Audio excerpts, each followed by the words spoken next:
The fateful day for me was approaching Valentine's Day. All my classmates found or already had their soulmate, but having acquired one, I decided to buy myself candies and other sweets. Arriving home, I sat down on the internet and started checking my email on VK. How unexpectedly I received an SMS on my phone. Happy New Year. I hope you will remember this day for a long time. The number was not displayed, which scared me most of all. After reading this message, I began to browse the internet, looking at the latest news. Murders during the holidays. 2 hours passed and I tried to sleep. Later there was a knock on the door and I felt a little uneasy. I went to my parents' room and looked at everything at home. When I went to them, I saw that Dad had not yet come from work, although it was 23:56 on the clock. Having gathered my courage, I decided to go to the door. Looking through the peephole, I saw my dad.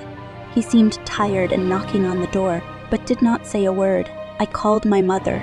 Looking through the peephole, my mother began to ask, "Ted, it's you?" The silence and response began to frighten us more and more. Then I received a text message on my phone. "There is a guy standing outside your door with flowers and a box of chocolates." The message was from Dad. Mom started looking for a phone to call the police. "Hello, police. There is a man standing outside our door who knocks on the door non-stop." Don't be afraid, we'll come now. When the police arrived, he was no longer there, and under the door there were only traces of dirt and blood. Valentine's Day came.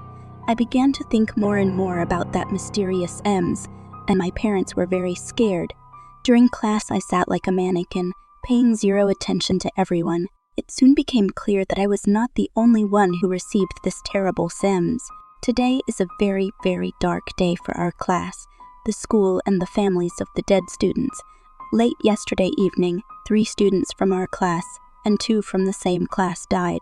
After this news from our teacher, we, those who received the Sims, shied around the corners of the school all day, and in the evening of the same day we decided to gather at my house and find out why an unforgettable Valentine's Day awaits us. As it turned out later, in my room, there were people rejected like me, lonely and unnecessary to anyone.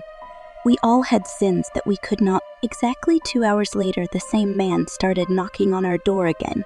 We did not dare to open the door, but there was no choice because all the doors to the outside were locked, except the entrant. Opening the door, he came in and looked at us. He took 2 axes and in a quick movement, he took off the heads of Ashley and Rudy. I had nowhere to run. The police quickly arrived after hearing the screams and I managed to survive. Since then, I have been tormented by the same nightmare for 10 years. With the last words I remember, my Valentine's Day ended. Andy Rose's body was found in her room. Her heart was in a heart-shaped candy box, and Happy Valentine's Day was written on the wall. Darkness.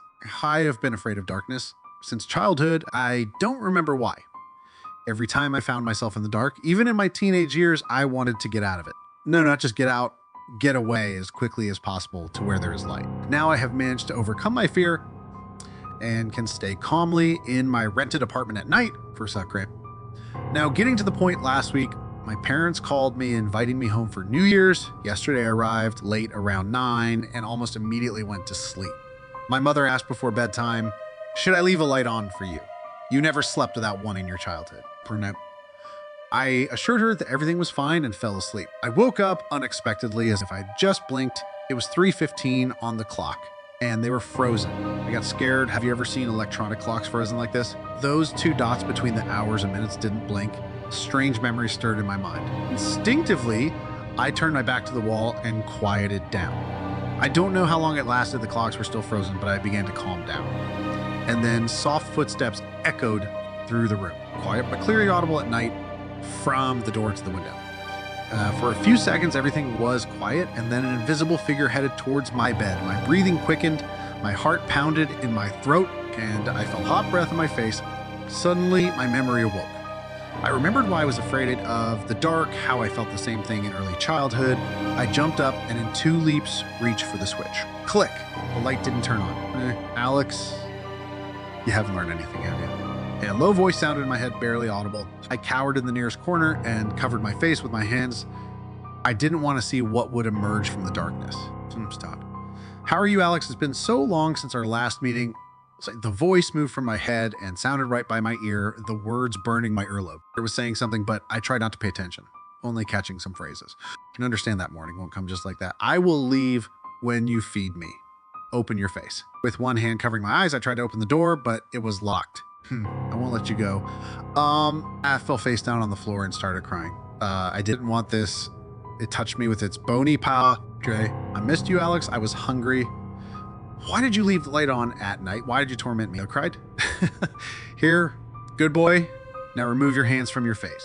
Slowly, as if in a dream, I removed them and felt a surge of pain all over my body. Felt like my nerves couldn't take it and would burn out from the strain. I felt a terrible cold as if left in open space, and at the same time heat as if burning at the center of a star. And finally, I was left in absolute darkness with nothing but myself.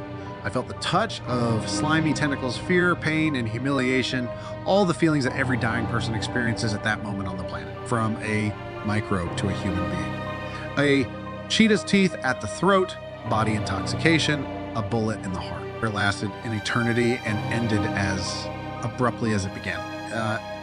This morning I woke up in my bed at home. My parents were still sleeping. It took me a long time to come to my senses. I will never stay in the dark again, anywhere, even miles away from this room. Never again. Maybe it's a house spirit. First story. My husband and I had just started living together at that time. We didn't have any children together yet. We lived in a small room with a sofa and a TV. The door had a lock on the inside. In the evening, as always, we locked the door and went to sleep. In the morning, we woke up to some noise, or rather, to the sound of knocking on the TV. At first, we thought someone from the household was trying to get into our room, but it was still early, around 5:00 in the morning. We lay there for a bit, listening to the knocks that didn't stop, until my husband got up and turned on the light. And then everything stopped.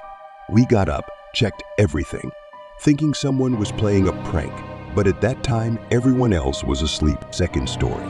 This happened 2 years ago. My husband and I moved from the small room to a house because the room was attached separately to the house. Our children were born, and we needed more space, so my father-in-law moved into that room. My father-in-law was at work that evening, during the night. We put the children to bed. Our eldest son was sleeping in my father-in-law's room. The lights were turned off everywhere. We were lying down when we heard in the second room, where no one was sleeping, no mattress on the floor, the pitter-patter of bare feet running around the room. My husband and I heard it together, thinking our eldest son had woken up.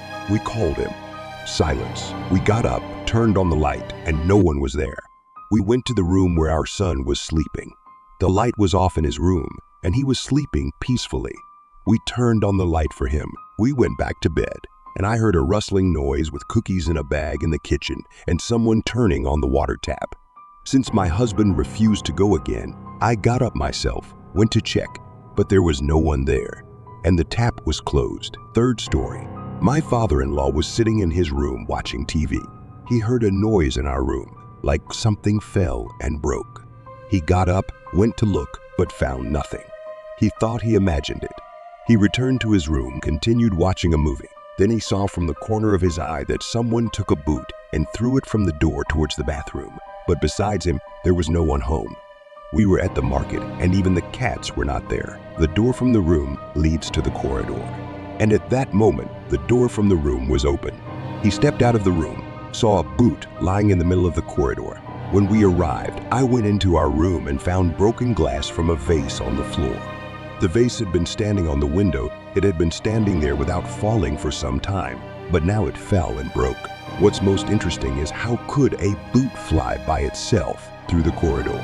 Well, you can somehow find explanations for the vase